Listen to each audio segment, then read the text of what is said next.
मुखौटा भाग 2। शादी के बाद कामिनी जी ने माला को बहुत लाड प्यार से अपनाया। माला भी घर में घुल मिल कर रहने लगी। धीरे धीरे माला ने घर का अधिकतर काम में हाथ बटाना शुरू कर दिया। राहुल और माला की शादी को 10 ही दिन हुए थे।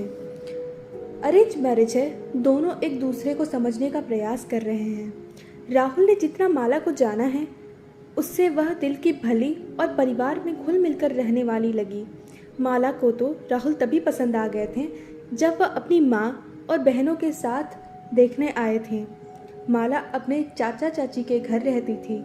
बचपन में उसके माता पिता का स्वर्गवास हो गया था, जिसके बाद वह चाचा चाची के घर में आ गई। चाचा माला को ले तो आए थे, पर चाची को वह फूटी आंख नहीं सुहाती थी। 8 साल की माला घर में चाची के साथ हाथ बटाने लगी। चाचा के बच्चे पब्लिक स्कूल में पढ़ते थे, उसे सरकारी स्कूल में पढ़ाया गया।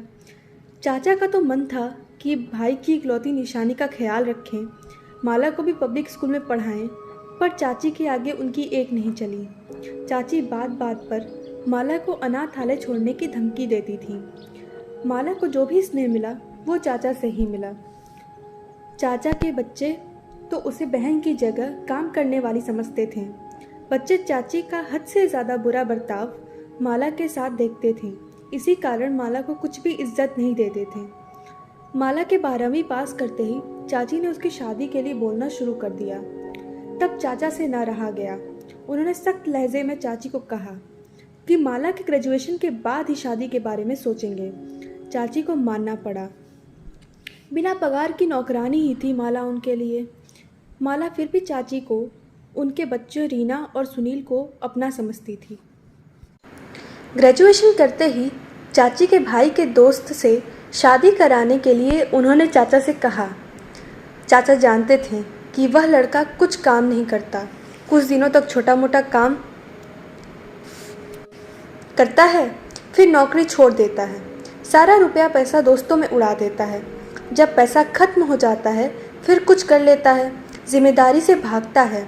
ऐसे लड़के से शादी कराने से अच्छा कि शादी ही न की जाए। चाचा ने मना कर दिया।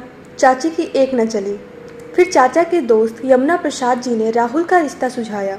यमुना प्रसाद जी के जान पहचान के हैं। राहुल का परिवार दूसरे शहर में रहता है और राहुल की नौकरी सूरत में है। तय हुआ कि शादी के बाद माला को राहुल सूरत ले जाएगा। राहुल शादी के लिए 15 दिन की छुट्टी लेकर आया था। 10 दिन बाद उसने अपना रिजर्वेशन कराने के लिए माँ से कहा और साथ ही माला को ले जाने की आज्ञा मांगी। राहुल बेटा, अभी तो तुम्हारी शादी को 10 दिन ही हुए हैं।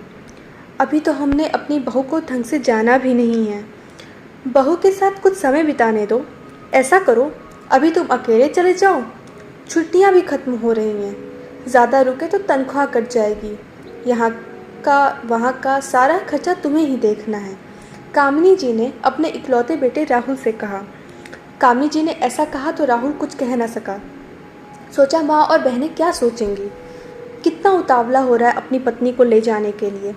फिर उस रात राहुल ने माला को माँ की बात बताई, जिस पर माला ने कहा, आप निश्चिंत होकर जाइए, मैं घर पर ही हूँ। मैं यहाँ सभी का ख्याल रखूँगी। मेरा घर परिवार है। राहुल को अपनी पत्नी की समझदारी व बातों पर प्यार आया और गर्व भी हुआ कि आते ही माला ने परिवार को अपना समझकर दिल का नाता जोड़ लिया है। आगे की कहानी भाग 3 में।